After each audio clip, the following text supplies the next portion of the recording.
Սելայնակիցներ, տիկնայք և պարոնայք, ինչ խոսք բարեկրթության առաջարկը շատ գայթակղիչ է և մի կողմից շատ բնական, որովհետև վերջը խորհրդանը նաև ինչ-որ չափով ուղեցույց է, ինչպես խորհրդանում են մարդիկ խոսում, այնպես էլ հասարակությունն է իրենց հետ այդպես վերաբերվում։ Օրինակ, եթե նայենք հանրային հեռուստաընկերության եթերից հնչող խոսակցության ձևը, ոճը, հենց փորձում են պարզունակ խոսել, բայց շատ հաճախ գրեհիկ, ոչ թե վիրավորական, այլ գրեհիկ հայերենով խոսվում և դա հասարակության վրա տարածվում է։ Չգիտեմ, են պարզ, բադու, լավա, ջոգում ես, դզողա, չէ, օրինակ հանրայինի եթերում կարծեմ 10-15 տարի առաջ նման բաներ չկան։ Եվ հիմա դա տարածվում է հասարակության վրա։ Հիմա բարեկրթության մասին առաջարկությունը, պարոն Ռուբինյան, էլի եմ ասում, շատ գայթակղիչ է, շատ տրամաբանական է, բայց բարեկրթությունը վերջապես միայն գեղեցիկ խոսքերը չեն, որովհետև ամեն փայլուն բան չի, որ ոսկի է։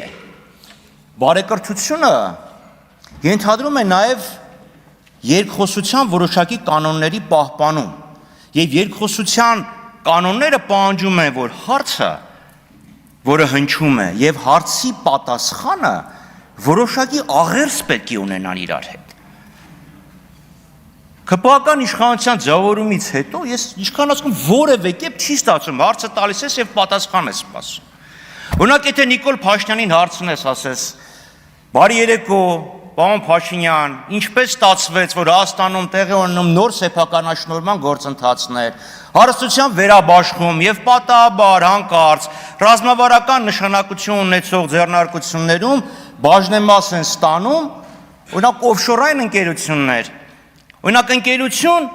որը խոսքը գնում է Ամիոյի մասին, բաժնետերիս մասին, որը գրանցված է Շվեյցարիայում, որի մինչև անվանափոխությունը շահառուն գրանցված է եղել Լիխտենշտեյնում, այդ ընկերությունը, որը գնել է բաժնետոմսերի մեծամասնությունը, մի մենեջեր կա, բացեք կայքը կա, այդ ընկերությունը սկի կայքել չունի ընդհանրապես այլ բաց աղբյուրներում, վերանվանումից հետո գրանցված է մի հասցեն, որի վրա գրանցված է ևս 90 ընկերություն։ Պատասխանը գիտեք ոնց կլինի, իսկ ինչ է բարին։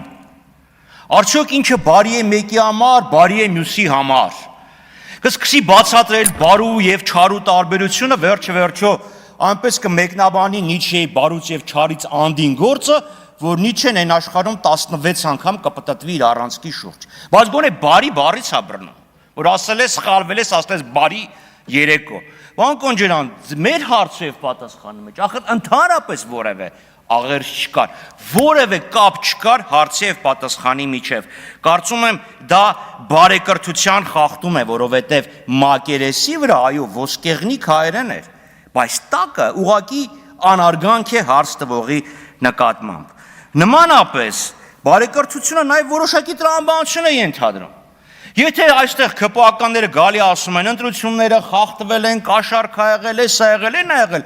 այդ դեպքում ենթադրաբար դուք նույնպես պետք է վիճարկեիք ընտրությունների թափանցիկությունը, ազնվությունը, արդյունքների իրականությունը, այլապես եթե այդ ամեն ինչը ինչի մասին որ դուք խոսում եք չլիներ, ստեղ նստած կլինեիք դուք, հավանաբար Արման Բաբաջանյանը և հավանաբար Վազգեն Սարգսյանի եղբայրը։ Բա ինչի չվիճարկեցիք ընտրությունների արդյունքները։ Էս էլ Մյունխաուզենի կնոջ նման դառավ։ Ասում է ինչ անում, քննադատում, այոյում, վիրավորում, ասում է բա ինչ ա ուզում, ուզում է որ չբաժանեն։ Բայց թե այդքան վատ ա եղել, դուք էլ մեր հետ միասին գնայինք, վիճարկեինք, նոր ընտրություններ պահանջեինք։ Ինչի եք պաշտպանում ընտրությունների արդյունքները։ Մյուսը զարգացում և փոփոխություններ, ամեն դեպքում, պարոն Կոնջարյան, ստեղ պետքա ձեզ կրեդիտ բառով էր ասում, այդ դա ասել։ Այո, իհարկե, մարդ պետքա զարգանա, փոխվի, այլապես պրոգրես չի լինի։ Բացառման բացառումը զարգացման գրավականներից է։ Եվ ես ուրախ եմ, որ զարգացում եմ տեսնում ձեր մոտ, որովհետև մի քաղաքական ուժ, որը ասում էր պետությունը վատագույն տնտեսվարն է, այսինքն ընդգծված աջակողմյան տնտեսական ուղղություն ունեցող քաղաքական ուժ է, այստեղից հանդես էր գալիս ընդգծված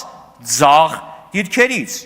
չէ՞։ Բա ինչա, վերցրեցինք կառավարումը, տեսեք իրավիճակը ավել լավ է, բա ինչով ասես պետքա նայենք, մեր վերցնելուց հետո հեծն ավել լավ աշխատում, այո, հեծն ավելի լավ աշխատում, հայ փոստն ավելի լավ աշխատում, ողջունելի զարգացում է։ Բայց ստեղ Տիկին Ղազարյան, դուք ո՞նց եք գնալու Եվրոպայի համար լիբերալների եւ ժողովրդավարների ալյանսում հիմնավորեք, որ դուք մերժում եք պետությունը վատագույն տնտեսվարն է պարադիգման համայելով այն բացառապես կեղծ եւ անհիմն։ Ո՞նց եք անելու։ Այս թե գնալու եք այնտեղ ասեք վայ Արշակ երկրորդի հակառակ տարբերակն է, հենց հասա Ստրասբուրգի կամ Բրյուսելի հող հասկացա որ սխալվել են ստեղ։ Եվ բայց ուրիշ բան ասեմ, հանկարծ սոցիալիստերի մոտ չգնաք, որովհետև ձեր մոտեցումը, դու կոմունիստական չէ, շարիկվություն է, վերցնել եւ կիսել։ Չէ, մենք կվերցնենք եւ ժողովրդին կկիսենք։ Այսինքն այդ զարգացումն էլ չէ որոշակի սկզբունքների եւ որոշակի տրամաբանության պետք է հետևի։ Ինչևէ, անդրադառնանք պարոն Ալեքսանյանին։ Պարոն Ալեքսանյան, պետք է ասեմ, որ սա ձեր երևի անկեղծ դրսև ելույթներից մեկն էր, եւ սա եւ նախորդ խոսքը, երբ մենք հարց տվեցինք, լավ, մարդու իրավունքների մասին եք խոսում, մարդու իրավունքների հարգանքի մասին եք խոսում, պատիժը, թե ուրեմն դատա, իրանք ուրեմն երևություն ուժի մեջ մտած դատական ակտի կատարում ազատազրկման տեսքով, եւ թե հատկապես խափանման միջոց կալանքը պատիժ է եւ հարց տվեցինք Տիկին Արեգնազ Մանուկյանը եւ իր երեխան իրար հետ շփվելու իրավունքից զրկված են։ Երեխան 14 տարեկան է, այսինքն երկու չափահաս մարդկանցից զրկեք դեռ կարող է ասեք, որ աչքով, ունքով, սենց մի կերպ գաղտնի տեղեկություններ կփոխանցեն, բայց այդտեղ 14 տարեկան երեխու մասին է խոսքը։ Այդ հարցին չանդրադարձակ, անցակ Արեգնազ Մանուկյանը խախտեցիք անմեղության կանխավարկածը, ինչ ունասես կախեցիք վրան։ Հասկացա, մեղադրանքը կա, բայց դա չի նշանակում ինքը, որտեվ պարոն Կարապետ Ռուբինյանի վրա էլ մեղադրանք կար, բայց դա հանվեց։ Այսինքն դուք չանդրադարձաք նրան, որ խափանման միջոց օգտագործվում է որպես տանջանք։ Չանդրադարձաք, որ դուք այդ երեխուն տանջում եք։ Լավ, խափանման միջոցը ո՞նց կարելի է որպես տանջանք օգտագործել։ Ինչ եք այդ երեխուն տանջում, որ ինքը գա իր մորը տեսնի, դրանից արդարադատությունը կտուժի։ Երեխայի հասկանում եք, ինքը չի կարա մայրը սենց աչքով ինչ որ մի բան ասի, ինքն էլ գնա փաստաբանն ասի, չէ, այսպես փոխի ես քո ցուցմունքը, որ չասեն, թե դու շպիոն ես։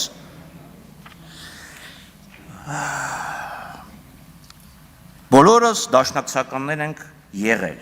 Ցավոք սրտի ոչ։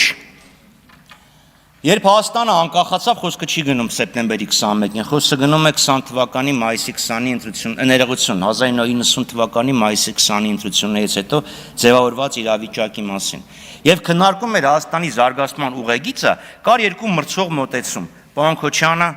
վստահաբար կհիշի, որ անկախության հռչակագրի 3 տարբերակ կար։ Առաջինը Ռուբիկ Համբարձումյան, Ռաֆիկ Համբարձումյան, եւ 2A եւ 2B։ Եվ ստեղ իրոք երկու մրցակցող մոտեցում կար։ ՀՀՇ դաշնակցություն կամ Ժիրայր Լիպարիսյան, Հրայր Մարուխյան։ Այլ տարբերակ ընտրվեց, չգնաց բոլորը դաշնակցականները։ Ոչ։ Օրինակ ցեղասպանության ընդունումը հիշում եք Լեոն Տեր-Պետրոսյանը դեմ էր եւ նույնիսկ այն Իվանովը խոսեց թե այս ինչա կատարում, բայց Հայաստանի առաջի հանրապետության իրավահաջորդը չընտրվեց։ Այսինքն այդ վեճը կար, բայց պետությունը չգնաց այն տեսլականով, որ դաշնակցություններ առաջարկում։ Հիմա դուք ասում եք բոլորս դաշնակցականներ են եղել եւ դրա համար պետությունը գնաց սխալ ճանապարհով։ Այսինքն Տիկին Կարապետյան, դուք նախորդ ժամանակ դաշնակցական եք եղել։ Այո, ես ձեզ ասեմ, դաշնակցության պատկերացումները խիստ տարբերվում են Երնեկը ստեղ լիներ Ալեն Սիմոնյանը, եւս 10 րոպե առաջ ավելացներ։ Ոչ, դուք չափազանց սխալվում եք։ Թե տնտեսական պատկերացումները Հարգերի Ալդեի անդամ, թե ազգային պետության պատկերացումները, թե Արցախի հարցի կարգավորումը, թե ցեղասպանության հարցի արծածումը, այդ ամեն ինչը որևէ աղերս չի ունեցել։ Դուք լինելով ձեր էությանը հավատարիմ, այստեղ չեք փոխվում, չնայած պետք է որ փոխվեիք։ Դուք փորձում եք ձեր բոլոր ձախողումները, ձեր բոլոր թերացումների համար պատասխանատու կարգել մի քաղաքական ուժի, ով իրոք ձեր հետ ունի ամենամեծ եւ սկզբունքային տարաձայնությունները։ Շնորհակալություն։